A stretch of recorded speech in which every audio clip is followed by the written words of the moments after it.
Hello, good day mga boss. Joy ulit ng DIY Kurips. So ngayon, install na natin tong navigation system natin, no.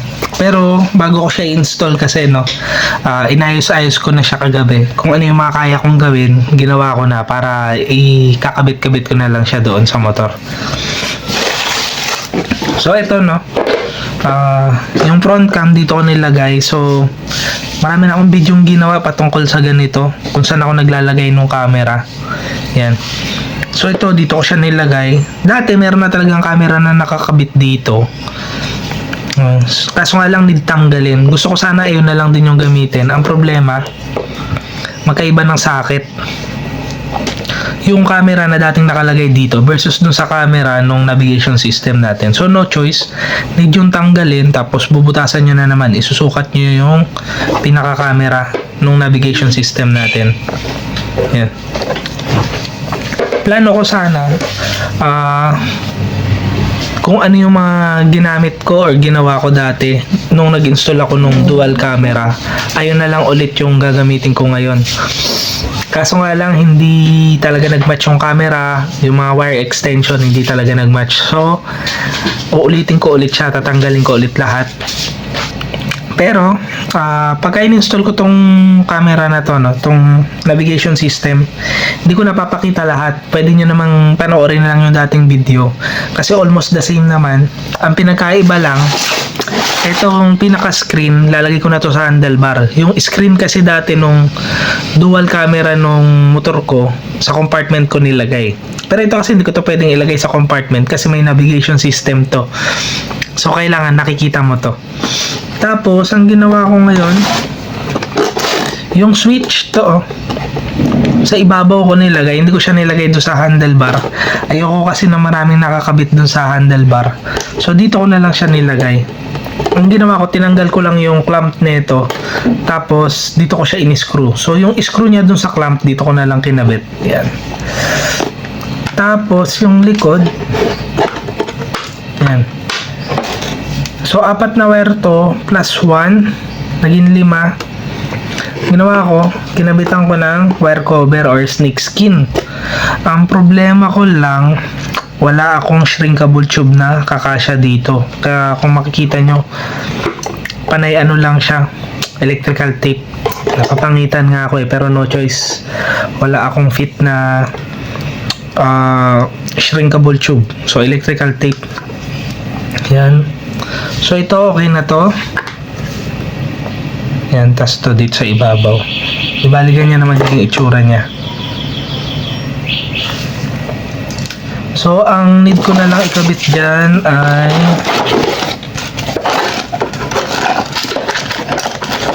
itong rear cam. Itong power source.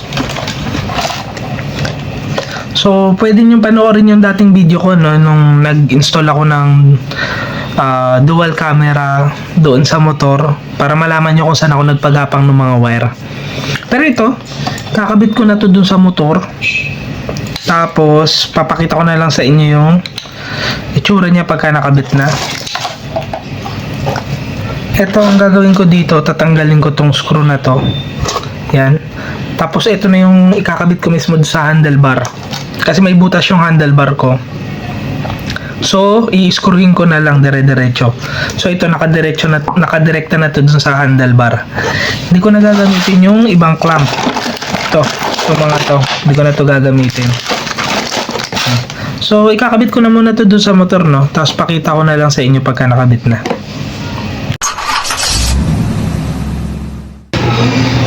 Di bale, ito na yung ini-install natin na navigation system. So for now, nakasip lock muna siya, nakasip tie kasi wala pa akong pang screw dito. So kailangan ko na mahabang screw, hindi pa ako nakakabili. So nakasip tie muna siya. Tapos ito yung wire niya, no, papasok dito sa loob. Ayun. Tapos may bakanting isa para sa front cam, yun yung ilalagay natin dito. Tapos gumapang pababa. Yan. Yan. Tapos Tapos ngayon, papunta na yan doon sa likod. Pero, sasarado ko na muna tong harap. Yan, kasi tapos na yung ginagawa natin dito sa harap. So, sasarado ko na muna yan. Tapos, yung positive at negative, dito ko na lang kukuhain. Dami ko naman supply dito ng accessory wire at saka ng negative. Diyan na lang ako kukuha. Yan. So, sarado ko na muna tong harap. Tapos, pakita ko sa inyo pagka nabuo ko na ng lahatan, no?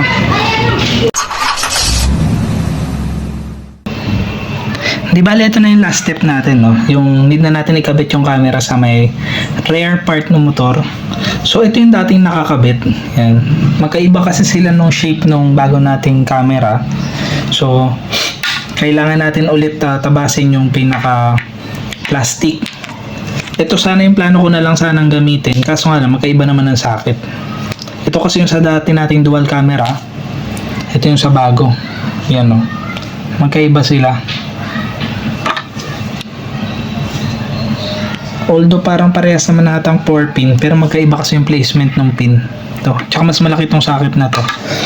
So nangyari, tinabas ko pa ulit to. Yan. Pero habang tumatagal parang nasasanay na tayo magtabas, no? Yan. So maganda yung itsura niya. Yan. Nakaganyan yan sa likuran ng NMAX. So ayan yung mga ginagamit ko palagi pagka nagtatabas ako. Tapos, when it comes naman dun sa wiring nung navigation system natin, dalawa lang yung wire nun. Kung mapapanood nyo yung previous video natin, yung in-unbox natin yung navigation system, positive at negative lang yon. So, yung negative, lagay nyo lang sa body ground or sa negative ng battery. Yung positive naman, hanap lang kayo ng accessory wire nung motor. Yan. So, useless kasi na ipakita ko sa inyo kung saan ko siya tinap. Kasi, marami na akong accessory wire na pinagapang dun sa motor ko, no? So, kahit na i-check nyo kung saan ko nilagay yun, most likely wala kayong ganong wire. Kasi, mga pagapang ko lang yung wire na yun. So, di bali madali lang naman yun, 2 wires lang, positive at negative, accessory wire lang yung kailangan yung hanapin. Tapos ito, yan, kakabit ko na ngayon to dun sa motor. Tapos, te-testing na tayo, no? Kung working siya or hindi. Di bali dito tayo nagpagapang ng wire, yan. Tapos, ito kasi, sariling mga harness ko na to. Ito yung stock harness. Dito, sariling harness ko na to. Diyan na lang ako kumuha nung positive at negative. Yan, pagapang dito, yan, papunta sa likod. Tapos, ito yung sa may karugtong ng power supply ito. Yan. Ito naman yung sa camera sa likod. So, isi-zip tie ko na lang yan. Tapos, sasarado ko na tong motor. Tapos, mamaya testing na natin, no, kung working yung ating motor. Nasarado na natin yung kaha. Tapos ito, ganito nyo lang, zip tie nyo ng ganito para at least malinis. Yan. So, tatlong zip tie lang, dalawang zip tie lang yan sa dalawa. Dadagdagan ko pa ng isa dito sa gitna para tatlo. Yan. Sa dalawa. Tapos sa gitna, tatlo. Yan. Ganyan nyo lang zip tie para at least malinis. Ngayon, tatakpan na natin to. Tapos testing na tayo. Di bale, ito na yung pinaka head unit natin. So, working na siya. Yan, no? So, kung makikita nyo, pwede ako mag-play ng Spotify. Ito yung waist natin. Yan. Tapos, tingnan natin yung video natin. Yan. Front and back. Ito yung sa back. Yan. So, ayan na siya. Working na siya. So, aside dito sa button na nandito sa taas, pwede naman dito natin yan i-check. Yan. So, touchscreen yan.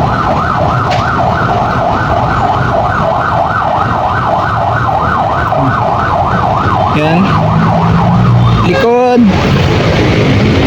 Likod at harap. Ito sa harap. Yan.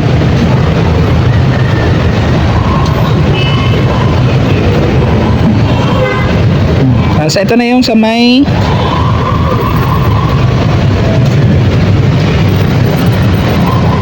yan, yung Waze at saka yung sa Spotify.